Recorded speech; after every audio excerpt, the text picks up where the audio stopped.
This is definitely the latest time I've started a video before. Welcome back into the shop, everyone. I hope all of you guys are doing well. Now, you guys could probably tell because it's just past 9 o'clock at night that this is not going to be a typical video. So if you guys have been keeping up with the channel, you've seen that I've been working on a giant project that I've been calling Wallzilla. I think that when I say that, I need to have some more emphasis behind it instead of just saying, oh, Wallzilla. No, it's Wallzilla. So if you've seen the last couple of videos, I've been working on that super hard, and that's pretty much been my whole life for the last maybe 3 weeks or so. And I have about a third of that entire project done, which feels really good. At the end of part 2 of building Wallzilla, I brought those 2 sections into the house and was like, oh yeah, you know, I could put them together, stand it up, and keep it out of the shop so it's not in my way while I'm working out here. Well, me being a young and dumb 20-year-old, I decided that, oh, I could lift this entire thing up, completely put together. Now keep in mind, this is 3/4 inch maple plywood, and this thing is 9 feet tall, you know, I think it is just over 4 feet wide. No, just under 4 feet wide. Well, when I got about halfway, I quickly realized, oh, this is gonna be too heavy, so I brought it back down and it came back on my toe. And of all the injuries that I could have gotten here in the shop, I think a squished toe isn't too bad, but I'm not going to show it on camera, but my toe is blue and purple and not looking too hot. So I took a couple of days off to kind of rest, recover, and I've been pushing myself pretty hard lately anyway, so I thought that it would be a good idea to take a couple days off. So that felt really nice, and we'll see what the rest of the week looks like. So because the majority of the content for the very short foreseeable future is going to be related to building Wallzilla, I thought that it would be appropriate to kind of maybe start a shop update kind of thing. I know that's kind of overrated in the woodworking space, but I feel like there's some stuff that comes up that I feel like I should share with you guys as viewers of the channel, and that sort of stuff doesn't really fit in those type of videos like with Wallzilla and projects like that. So this is kind of my first approach with kind of updating you guys regularly with stuff that is going on here in the shop. So we'll see how it goes. Alrighty. So something that's kind of come up here in the last couple videos I've put out is in regards to this tool pouch that I wear in my videos. So this tool pouch here I've had for, I don't know, maybe 3 months, 4 months maybe, and the belt is separate. It's just a simple, you know, sliding belt. We all probably have one of these. Just to give you a quick overview of this tool pouch here, there's one big front main pocket, which I use all the time.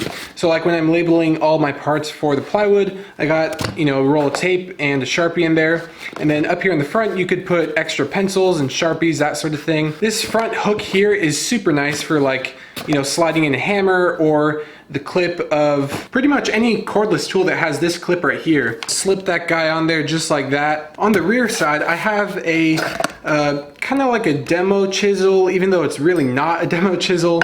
I just kind of use it to scrape off glue, you know, pry up things.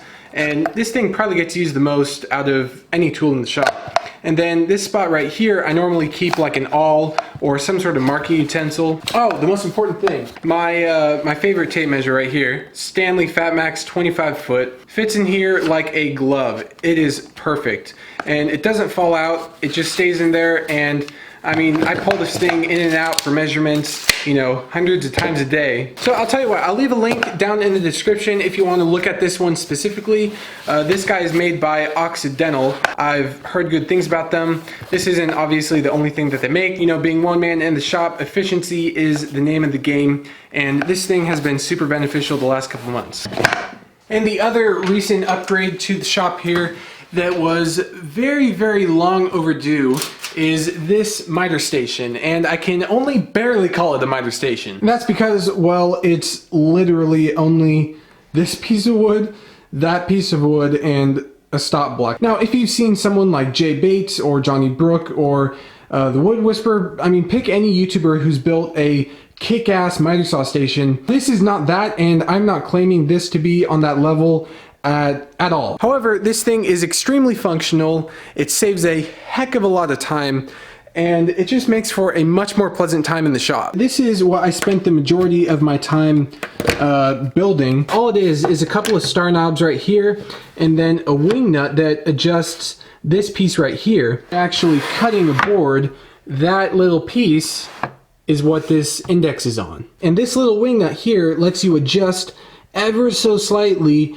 the measurement that you're actually going to cut. So with all of our drawers for Wallzilla, they're all built out of solid hard maple, and each one of these boards here that makes up a larger panel had to be cut at the miter saw station. And using that on this project saved me at least an hour in measuring and cutting and batching out all of the parts for the drawers. Now eventually down the road, probably sooner than you think actually, I plan on having a much bigger miter saw station. This miter saw station here is pretty much the bare bones of what is basically going to get me through this project and the next few projects, but I definitely plan on building a much bigger miter saw station. So I hope that you guys kind of enjoyed this little shop update type of video. I don't really know what this actually was. I hope that you either enjoyed it, found something useful, or learned something that you didn't know. And one thing I do want to say, now that we're at the end, I will leave a link down in the description if you'd like to check out the tool pouch that I have. I will leave a link down below. So with that said, I hope that you guys enjoyed this video, and the next part obviously is going to be building Wallzilla, and I think that's going to be part 3. So stay tuned for that. That should be an exciting episode. This thing is going to be growing in size, so you guys get to see me struggle with trying to manage that. So if you haven't already, make sure you subscribe and you hit the notification so that you see the next couple parts that come out for Wallzilla. That's pretty much all I had for you guys for today, and I will see you guys in the next video. Typical woodworking thumbnail.